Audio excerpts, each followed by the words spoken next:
मित्रता। पुराने जमाने के समय में सुंदरलाल और ध्यानचंद नाम के दो मित्र एक ही गांव में रहते थे। वे दोनों परम मित्र थे। सुंदरलाल भूमि के एक टुकड़े पर खेती करता था और ध्यानचंद भेड़ बकरियां पालकर अपना जीवन निर्वाह करता था। सुंदरलाल की एक पुत्री थी जिसका नाम कमला था और ध्यानचंद का एक बेटा जिसका नाम श्रवण था। कमला और श्रवण एक दूसरे से प्रेम करते थे। एक ऐसा समय आया कि ध्यानचंद व उनके बेटे की रोजी रोटी भेड़ बकरियों से नहीं होने लगी।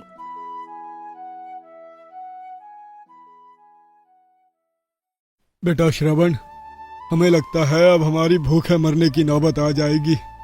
हमारे पास तो कोई अन्य काम धंधा भी नहीं है। कोई बात नहीं पिताजी, हम खेतों में कठिन मेहनत कर लेंगे।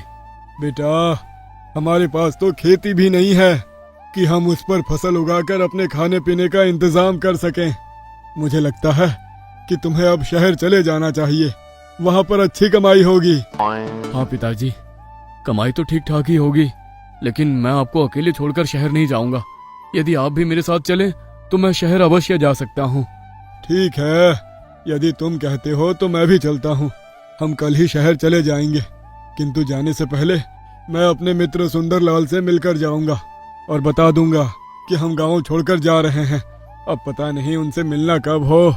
और ठीक है पिताजी, हम चाचा सुंदरलाल से मिलकर ही जाएंगे। जब अगला दिन हुआ तो श्रवण और ध्यानचंद ने अपना सामान एक पोटली में बांधा और गांव से बाहर जाने से पहले वह अपने मित्र सुंदरलाल से मिलने गए।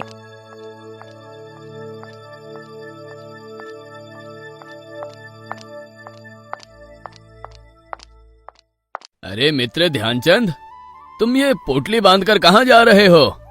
तुम तो जानते ही हो मित्र कि भेड़ बकरियों से हमारा गुजारा नहीं होता। मैं और श्रवण अब गांव छोड़कर शहर जा रहे हैं। हम गांव छोड़कर जा रहे थे तो सोचा तुमसे मिलते चलें, फिर ना जाने कब तुमसे मुलाकात होगी। ये तुम क्या कह रहे हो? भला मेरे रहते हुए तुम गांव छोड़कर कहीं जा सकते?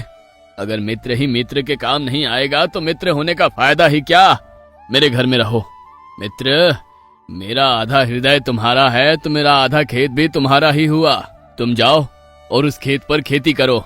यह तुम क्या कह रहे हो मित्र? भला ये कैसे हो सकता है? देखो मित्र, मना मत करना वरना मेरा दिल टूट जाएगा। मैं आज ही अपने खेत के 2 हिस्से कर दूंगा।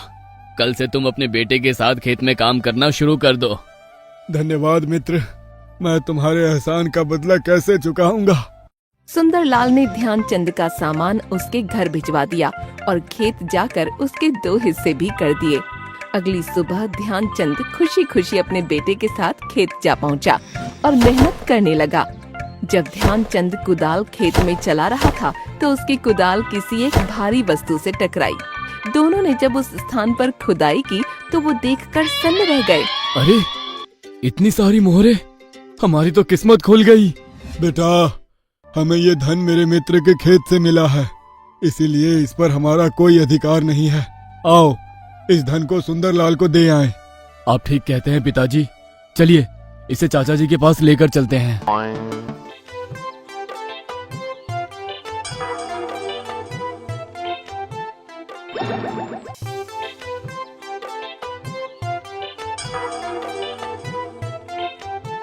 खुशियाँ मनाओ मित्र, अरे खुशियाँ मनाओ, तुम्हारे भाग्य खुल गए।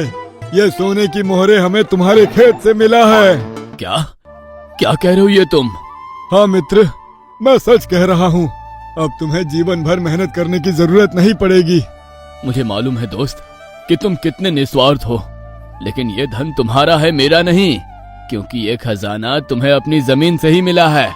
मुझे भी मालूम है दोस्त कि तुम कितने उदार हो, लेकिन तुमने मुझे केवल अपनी जमीन भेंट की थी, फिर भला उसके अंदर छिपी हुई संपत्ति मेरी कैसे हुई? दोनों के बीच काफी देर तक बहस होती रही और दोनों ने वो धन लेने से साफ इनकार कर दिया। मित्र, तुम्हारा एक बेटा है और मेरी एक बेटी है। हम दोनों की शादी कर देते हैं और ये मिला हुआ धन इन्हीं को सौंप देते हैं। ईश्वर करे हमारे बच्चों को गरीबी की कभी भी याद ना आए। दोस्त, अरे तुमने तो मेरे दिल की बात कह दी। मैं इस विवाह के लिए बिल्कुल तैयार हूँ। शुक्र है मित्र। आओ दोनों मित्र बैठकर भोजन करें। और फिर उसके बाद विवाह की तिथि पक्की करने के लिए पंडित जी के पास चलेंगे।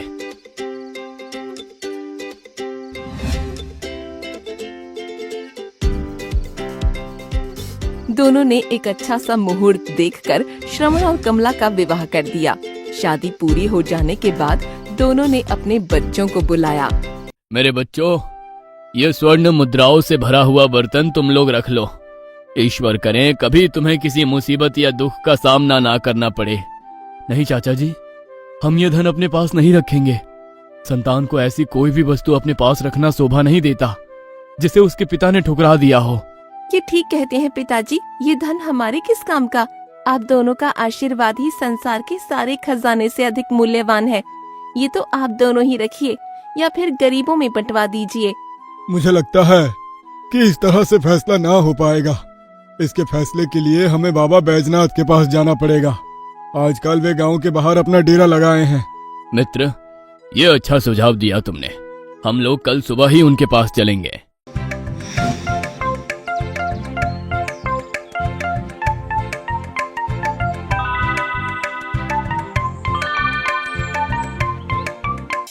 अगला दिन होते ही वो सब स्वर्ण मुद्राओं की पोटली लेकर बाबा बैजनाथ के पास जा पहुँचे। प्रणाम गुरुदेव। कहो वत्स, क्या समस्या है? गुरु महाराज, ये स्वर्ण मुद्राओं से भरी पोटली मुझे मेरे मित्र सुंदरलाल के खेत से मिली है, किंतु अब वो इस थैली को अपने पास नहीं रखना चाहते, क्योंकि वो थैली मुझे खेती करते हुए मिली है। जी गुरुदेव, मित्र ध्यानचंद भी इस थैली को अपने पास नहीं रखना चाहते। अब हमें समझ नहीं आता कि अब हमें स्वर्ण मुद्राओं का क्या करें। वत्स सुकन्या, तुम बताओ हमें क्या करना चाहिए? गुरुदेव, मैं तो इन्हें सारा धन राजा को सौंप देने के लिए कहता हूँ, क्योंकि राजा ही धरती की संपदा का मालिक होता है। पुत्र आनंद, यदि तुम मेरी जगह पर होते तो क्या फैसला देते?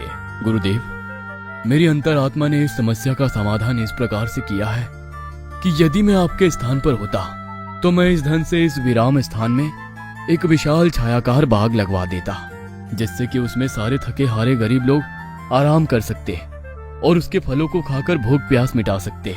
तुम्हारा निर्णय न्याय संगत है मेरे बच्चे।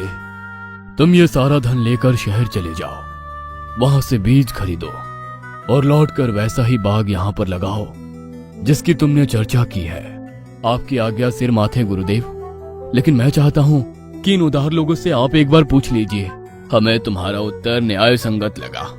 हम भी यही चाहते हैं। आप लोग जैसा चाहे इस धन को व्यय कीजिए।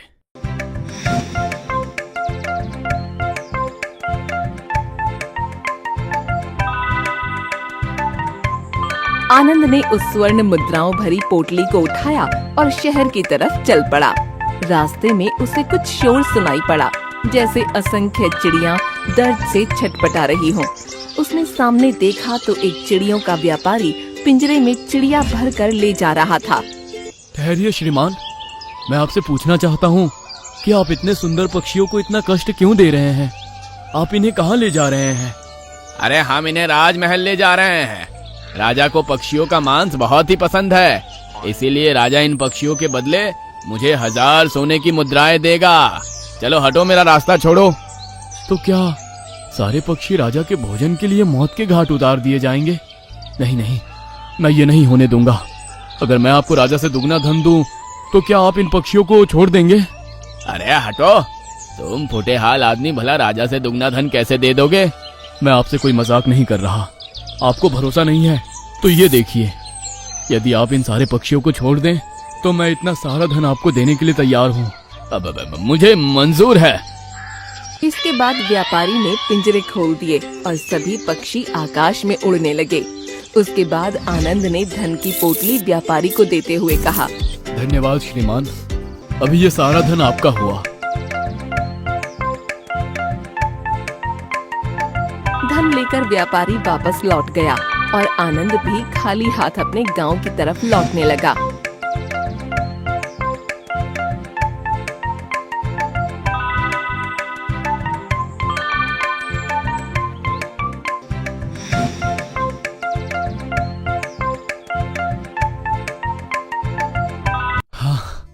आज मेरे हाथों कितना पुण्य का काम हुआ है। किंतु जैसे जैसे वो गांव की तरफ बढ़ने लगा उसे चिंता सताने लगी। वो पश्चाताप की अग्नि में जलने लगा। मुझे अपनी दिल की खुशी के लिए दूसरों के धन को मनमाने ढंग से खर्च करने का अधिकार नहीं है। अब मैं गांव जाकर गुरुदेव और उन उदार लोगों को क्या जवाब दूंगा। धीरे धीरे शाम ढलने लगी और एक पेड़ के नीचे आनंद बैठ गया। उसे नींद आ गई और वो सो भी गया तो सपने में उसे एक पक्षी दिखाई दिया। हे मनुष्य, हम साधारण चिड़ियाएं नहीं हैं, हम देवलोक की अप्सराएं हैं जो एक ऋषि के श्राप के कारण चिड़िया बन गई थीं। मानो तुमने मात्र हमें पिंजरे से नहीं बल्कि श्राप से ही मुक्त करवाया है। तुम चिंता मत करो, तुम्हारा कार्य करवाने में हम तुम्हारी पूरी सहायता करेंगे। चिड़िया रानी, क्या तुम सचमुच ऐसा कर सकती हो? हाँ अवश्य। कल तुम्हें जहाँ पर बगीचा बनवाना था तुम वहीं पहुँच जाना, बाकी का नजारा तुम स्वयं ही देख लेना। इतना कहकर चिड़िया अंतर्ध्यान हो गई और सुबह की पहली किरण निकलते ही आनंद उसी स्थान पर जा पहुँचा जहाँ उसे बगीचा बनवाना था। वाह, कितना अद्भुत नजारा है। चिड़िया रानी ने तो सचमुच कमाल कर दिया। कहीं मैं सपना तो नहीं देख रहा। जैसा कि चिड़िया ने कहा था, वहाँ पर वृक्षों, नदी, तालाबों का अद्भुत नजारा था। चारों तरफ हरियाली ही हरियाली थी, जिसे देखकर आनंद प्रसन्न हो रहा था।